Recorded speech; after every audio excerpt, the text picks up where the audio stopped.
Hold up, hold up, hold up. It's that boy GoonTime. Don't give a damn. He cooler than a fan. Walking real tall. Some say he's a man. So like, when did you get into music? Man, really like a little over a year ago.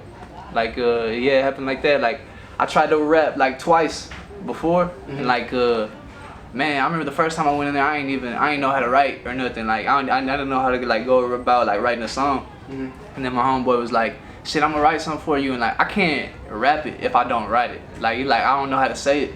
So I recorded that. Look, I thought that shit sounded trash. I was like, hell no, I ain't no rapper. Like I deleted it. I told him to write something again. Nah, I just didn't like the way I sounded. I thought I was trash and shit. And then it was actually crazy how it happened. My homeboy was like throwing a party. He's like, hey, you wanna help me promote this? Cause I had this clothing brand for a while. I just be throwing these big ass parties and shit. But yeah, bro, like he sent me a song and I was like, hey bro, like, is it cool if I write something to this? And he was like, you be rapping? And I was like, nah, but like shit, I'm trying, you know? And I wrote a verse to that, and that's the first verse I ever wrote. It's called man, I can't remember what that song was called. Yeah, it'll come back to me in a minute. But it's called Alright. Like yeah, that's the song called Alright by RT Bishop. Yeah. Anyway, I hopped on that bitch, and then I just liked the way my verse sounded. So I was like, everybody was like, hey bro, like when's the next one coming out? When's the next one coming out? So I started taking this shit more serious. And then shit, nah, Lil Keian today.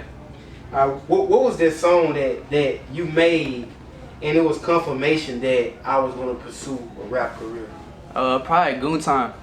Why? Why GoonTime? Just that one's just like that shit. Still really, I still get messages about that song. Like it's like my first one coming out really, like that I dropped like under me, like, and I had like 6 of my homeboys on that bitch. Like really shout out to my homeboy BMO. Like man, like that fool, he's so good, but like he just be lazy as fuck. Like he don't be wanting to like rap or nothing. But he's like he actually did the chorus for that. Like catch me a body you dead. Bullets gonna drop when it's going time. Like everybody was fucking with that, and then people were telling me they really like my verse. So then they were just like, man, when you gonna drop something else? Like what's up? You know what I mean? Like and then so I just started.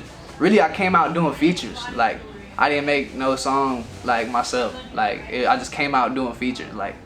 And everyone was like, man, like, when the fuck you gonna make your own shit, bro? Like, you know what I mean? Cause like, some people like, I don't know, they just were fucking with my shit harder. So like, I just started dropping a whole bunch of music, like that, like GoonTime, Steppin', Fuck 12, like I got a whole bunch of shit, like, yeah. But like, really, I'm not really a whole big fan of my old shit. Like, this when I was just coming out. Like, my favorite song I ever probably recorded was that one with Southside Hoodlum.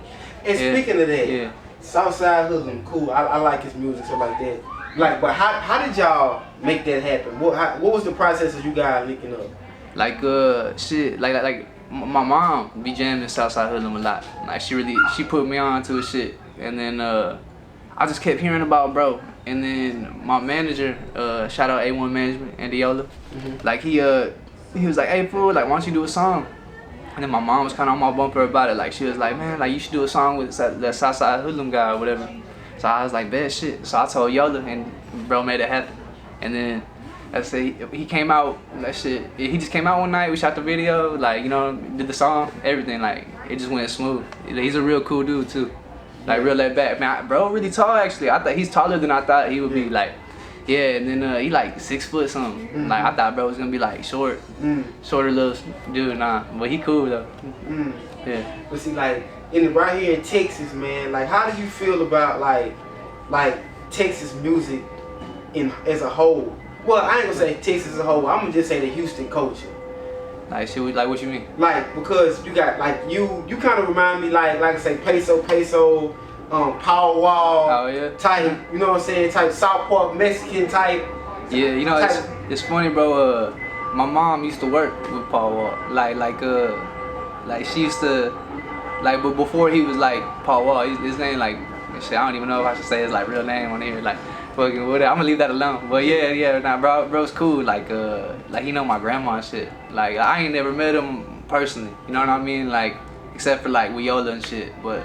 Yeah, like they know him and shit, and then I just grew up listening to like Screw, man, like Biggie, like is what really got me into like hip hop first. Like that was like when I was first getting into rap. Like I remember I heard Notorious Thugs, like, and then I was just on after that, and I heard Pac, and then just like that when I was like a little kid. Like I always grew up with my mom riding around and my dad like bumping screw and shit like that. But like you ain't really listening to the music like when you're like a little kid. You know what I mean? You just like. But I remember it.